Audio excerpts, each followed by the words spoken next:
کہ रसूलुल्लाह सल्लल्लाहु अलैहि वसल्लम ने हजरत अली को अहले बैत में शामिल किया। अच्छा, अल्लाह की वही से ही किया जी। वैसे दमाद शामिल नहीं होते, तो अल्लाह के रसूल ने चादर में लेकर कहा कि ये भी अल्लाह मेरे अहले बैत में शामिल हैं। पूरी आयत पढ़नी है कि आधा एक टुकड़ा पढ़ना? पूरी पढ़नी है। अपना कोई कौल मैं आज आपके सामने पेश नहीं करने वाला। इस आयत की तफसीर को हम समझेंगे सहाबा किराम से समझेंगे, मौलवियों की जुबान से नहीं समझेंगे। कोई एक फर्द ऐसा बताएं कि जो ज़ौजा रसूल ये कहती हो कि ये आयत ततहीर हमारे बारे में नाजिल हुई है। मैसे का तर्जमा आप तब करते हैं कि जब रसूलुल्लाह सल्लल्लाहु अलैहि वसल्लम फरमाते हैं कि परवरदिगार ये आयत जो नाजिल हुई है इसमें पहले दर्जे पर तो मेरी ये अज़वाज है, मेरी बीवियां हैं, इनको मैं ये जो दूसरे हैं, जो दामाद हैं या मेरी बेटी हैं या उनके बच्चे हैं, इनको मैं बीच में शामिल कर रहा हूँ। ये आप सानवी दर्जे में कहते, आप कहते तो हैं कि शिया हजरात इसके अंदर वो अज़वाज को शामिल नहीं करते। मुझे ये बताइए क्या अज़वाज ने खुद को इसमें शामिल किया है? क्या सहाबा ने ये फरमाया है कि ये आयत उनके बारे में उतरी है?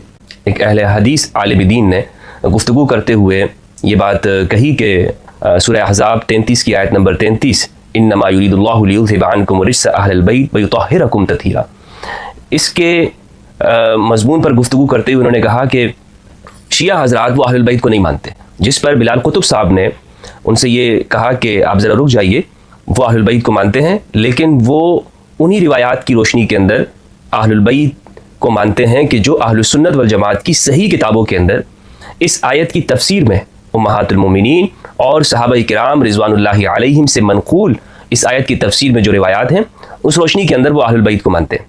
और बल्कि मैं आपको क्लिप सुना देता हूँ। ये अहले बैत में हैं, ये ही अहले बैत हैं कि इनके अलावा भी अहले बैत कोई है? इख्तिलाफ ये जो इस कुरान को और अहले बैत को मजबूती से पकड़ ले गुमराह नहीं होगा। बताइए, अहले बैत अगर वो मानते हैं जो रसूलुल्लाह सल्लल्लाहु अलैहि वसल्लम ने कहे हैं तो ना भी माने तो अहले बैत की मोहब्बत के बगैर ईमान मुकम्मल नहीं है। ये बात दुरुस्त। इसमें आज के लोग जो सैयद हैं वो भी शामिल होंगे? अगर जाफर की औलाद में से हैं, अकील अली की औलाद में से, अली की औलाद में से हैं, हारिस बिन अब्दुल मुत्तलिब की औलाद में से, वो अहले बैत में से हैं। क्यों नहीं है कि रसूलुल्लाह सल्लल्लाहु अलैहि वसल्लम ने हजरत अली को अहले बैत में शामिल किया। अच्छा, अल्लाह की वही से ही किया जी। वैसे दमाद शामिल नहीं होते, तो अल्लाह के रसूल ने चादर में लेकर कहा कि ये भी अल्लाह मेरे अहले बैत में शामिल हैं। पूरी आयत पढ़नी है कि आधा एक टुकड़ा पढ़ना? पूरी पढ़नी है। पूरी आयत पढ़ेंगे तो समझ आ जाएगी। अगर आधी पढ़ेंगे इन्नमा युरीदुल्लाहु लियुज़हिबा अन्कुम रिज्सा अहलल बैत, इससे मुराद सिर्फ अगर 5 तन पाक लिए जाएंगे जो ये लेते हैं तो जो पीछे वाली आयत का जो टुकड़ा वो खत्म हो गया। इसी तरह ये हदीस भी से। अच्छा, अब दोस्तों आपने इनकी गुफ्तगू मुलाज़ा फरमा ली। इसमें ये कह रहे हैं कि अहलुल बैत को उसी तरह से मानेंगे जिस तरह रसूलुल्लाह सल्लल्लाहु अलैहि वसल्लम ने इरशाद फरमाया। मुझे कोई एक आप उम्महातुल मोमिनीन में से कोई एक फ़र्द ऐसा बताएं कि जो ज़ौजा रसूल ये कहती हो कि ये आयत ततहीर हमारे बारे में नाजिल हुई है। यहाँ मैं आपको बताता चलूँ कि सूरह अहज़ाब की जो ये आयत है, इन्नमा युरीदुल्लाहु लियुज़हिबा अन्कुम रिज्सा अहलल बैत व युतहिरकुम तत्हीरा, कि अल्लाह का ये इरादा है कि अल्लाह तुमसे ए अहलुल बैत रिज्क को हर तरह के रिज्क को दूर कर दे और तुम्हें खूब पाक व पाकीज़ा कर दे। सूरह अहज़ाब 33 की आयत नंबर 33, इस आयत की तफसीर में उम्महातुल मोमिनीन, सहाबा किराम रिज़वानुल्लाहि अलैहिम और सलफ खलफ सबसे ये बात मनक़ूल है कि ये आयत असहाब किसा के बारे में उतरी है। किनके बारे में उतरी है? असहाबी किसा के। यानी सिर्फ अपने आप को ये कहना कि हम सलफ़ी हैं और अपने से पहले लोगों की बात मानते हैं। मेरे भाई, आप हदीस होने का दावा करते हैं, अहले हदीस होने का, तो कोई हदीस तो आपके पास होनी चाहिए कि जिसमें उम्महातुल मोमिनीन ये कहती हूँ कि हमारे बारे में नाज़िल हुई है। सबसे पहली जो हदीस है उम्मुल मोमिनीन हज़रत आयशा रज़ियल्लाहु अन्हा से, सही मुस्लिम किताब फ़ज़ाइल सहाबा, हदीस का नंबर है 6261। उम्मुल मोमिनीन हज़रत आयशा रज़ियल्लाहु अन्हा फरमाती हैं कि रसूलुल्लाह सल्लल्लाहु अलैहि वसल्लम सुबह को तशरीफ़ लाए और आप एक चादर ओढ़े हुए थे और जिस पर कुजावों की या हांडियों की तस्वीर बनी हुई थी, सूरतें बनी हुई थी। मिर्तिम मुरहल यानी कुजावों की तस्वीरें उस पर बनी हुई थी उस चादर के ऊपर। इतने में सैयदना हसन रज़ियल्लाहु अन्हु आए अलैहिस्सलाम, आप सल्लल्लाहु अलैहि वसल्लम ने उनको चादर के अंदर लिया। फिर सैयदना हुसैन अलैहिस्सलाम आए, उनको भी चादर में दाखिल किया। फिर सैयदा ज़हरा अलैहिस्सलाम तशरीफ़ लाई, उनको भी चादर में आपने दाखिल किया। फिर इमाम अली आए, आपने उनको भी चादर में शामिल किया और ये आयत पढ़ी, इन्नमा युरीदुल्लाहु लियुज़हिबा अन्कुम रिज्सा अहलल बैत व युतहिरकुम तत्हीरा। अल्लाह ताला ये चाहता है कि ए अहलुल बैत तुमसे हर तरह के रिज्स को दूर कर दे और तुम्हें खूब पाक व पाकीज़ा कर दे।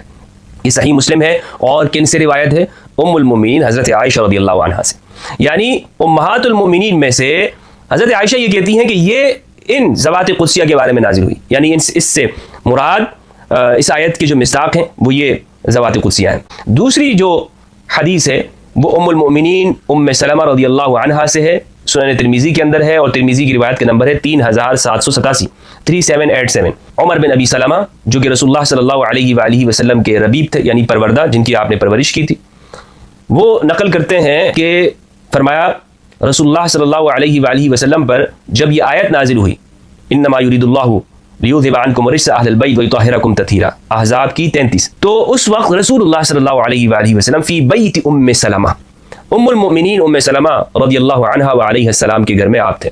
فدعا النبی صلی اللہ علیہ وآلہ وسلم فاطمة وحسنا وحسینا فجل لهم بکساء وعلی خلف ظہرہ فجل له بکساء. حضرت ام سلمہ رضی اللہ عنہا فرماتی ہیں کہ جب یہ آیت نازل ہوئی تو رسول اللہ صلی اللہ علیہ وآلہ وسلم نے سیدہ فاطمہ, حضرت حسن, حضرت حسین علیہ السلام کو بلایا اور ان کے اوپر چادر اڑائی, اور امام علی اس وقت رسول اللہ کے پیچھے کھڑے ہوئے تھے. آپ صلی اللہ علیہ وآلہ وسلم نے انہیں بھی چادر کے اندر شامل کر لیا اور فرمایا اللہم ہؤلاء اہل بیتی فاذھب عنہم الرجس وطہرہم تطہیرا, اللہم صلی اللہ محمد وآل محمد. اور آپ نے یہ آیت پڑھی, یعنی ان سب کے اوپر چادر اڑانے کے بعد آپ نے اس آیت کو پڑھا اور فرمایا کہ پروردگار یہی ہے میرے اہل البیت, اللہم ہؤلاء اہل بیتی, پروردگار یہی ہے میرے اہل البیت. اب یہاں پہ یہ مولوی صاحب کہہ رہے ہیں کہ میں سے ہیں, میں سے کا ترجمہ آپ تب کرتے کہ جب رسول اللہ صلی اللہ علیہ وآلہ وسلم فرماتے کہ پروردگار یہ آیت جو نازل ہوئی ہے اس میں پہلے درجے پر تو میری یہ ازواج ہے, میری بیویاں ہیں, ان کو میں یہ جو دوسرے ہیں جو داماد ہیں یا میری بیٹی ہیں یا ان کے بچے ہیں ان کو میں بیچ میں شامل کر رہا ہوں. یہ آپ ثانوی درجے میں کہتے, لیکن جب ام المؤمنین ام سلمہ نے عرض کیا یا رسول اللہ میں بھی اس میں شامل ہو جاؤں, تو آپ صلی اللہ علیہ وآلہ وسلم نے کیا جواب دیا؟ فرمایا انکی علی خیر, آپ انت علی مکانک و انت الی خیر, تم اپنی جگہ پہ ہی رہو, اپنی جگہ کو لازم پکڑو, آپ بھلائی کے اوپر ہیں, آپ خیر پر ہیں, آپ کا مقام و مرتبہ ہے. لیکن جہاں تک یہ مطہرین کی بات ہے تو وہ یہ ہے, یہ ہے رسول اللہ صلی اللہ علیہ وآلہ وسلم کا فرمان. میں نے آپ کو ام المؤمنین حضرت عائشہ رضی اللہ عنہا کی روایت پیش کر دی, ام المؤمنین ام سلمہ کی روایت پیش کر دی. اب میں آپ کو یہ بتانا چاہتا ہوں کہ جب ایک جلیل القدر صحابی رسول سے یہ پوچھا گیا کیا ازواج بھی اہل البیت ہیں, تو اس صحابی کا کیا جواب تھا یہ میں آپ کو سنانا چاہتا ہوں. اور یہ بھی میں آپ کو کوئی تیسرے درجے کی کتاب سے نہیں بلکہ صحیح مسلم سے آپ کے سامنے حوالہ رکھنا چاہتا ہوں. صحیح مسلم ہے, کتاب فضائل صحابہ, باب من فضائل علی بن ابی طالب رضی اللہ عنہ علیہ السلام, امام علی کے فضائل میں جو چیپٹر ہے اس میں روایت کا نمبر ہے 6228 6228. حضرت زید بن ارقم رضی اللہ عنہ فرماتے ہیں کہ ان کے پاس لوگ آئے اور انہوں نے پوچھا کہ زید آپ کا بڑا مقام مرتبہ, طویل حدیث ہے, اس میں یہ ٹکڑا ہے. ان سے پوچھا گیا جب انہوں نے حدیث ثقلین سنائی جس میں کتاب اللہ اور اہل البیت کا ذکر ہے کہ میں تم میں 2 گنا قدر چیزیں چھوڑ کے جا رہا ہوں, تو ان سے کہا من اہل بیتہ نساؤہ, کیا رسول کی اہل البیت کون ہے, کیا آپ کی بیویاں بھی اہل البیت ہیں؟ تو زید بن ارقم کہتے ہیں لا وأیم اللہ, نہیں خدا کی قسم. زید بن ارقم صحابی رسول تو اس بات پہ قسم کھا رہے ہیں, مولانا وہ قسم کھا کے کہہ رہے ہیں. کیا آپ یہاں پر آپ صحابی سے بھی اختلاف کریں گے؟ ایک مولانا صاحب کے سامنے میں نے یہ حدیث رکھی تو کہہ رہے تھے کہ یہ زید بن ارقم کا اجتہاد ہے. اللہ اکبر, یہ ان کا اجتہاد ہے, ہمارے لیے حجت نہیں ہے. ماشاء اللہ. لا وأیم اللہ, وہ کہتے ہیں کہ نہیں بیویاں اہل البیت میں نہیں ہوتی. وأیم اللہ, خدا کی قسم, ان المرأة تكون مع الرجل العصر من الدهر ثم يطلقها فترجع الى ابيها وقومها اہل بیتہ اصلہ وعصبتہ الذین حرموا الصدقۃ بعد. انہوں نے کہا خدا کی قسم عورت ایک زمانے تک آدمی کے ساتھ رہتی ہے, پھر آدمی اس کو طلاق دے دیتا ہے, وہ اپنے اہل کی طرف چلی جاتی ہے, وہ اپنے اہل البیت کے پاس چلی جاتی ہے.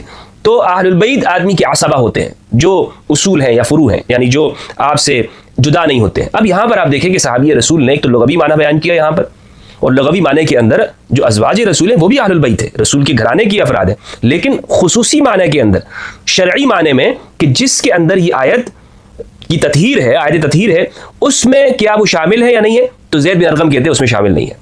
زید بن ارقم صحابی رسول فرماتے ہیں کہ اس میں شامل نہیں ہے, اور یہ آیت یہ ان 5 افراد کے لیے نازل ہوئی ہے.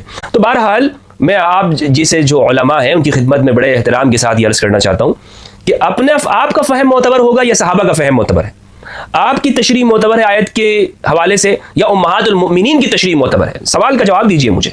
آپ کہتے تو ہیں کہ شیعہ حضرات اس کے اندر وہ ازواج کو شامل نہیں کرتے. مجھے یہ بتائیے کہ ازواج نے خود کو اس میں شامل کیا ہے؟ کیا صحابہ نے یہ فرمایا ہے کہ یہ آیت ان کے بارے میں اتری ہے؟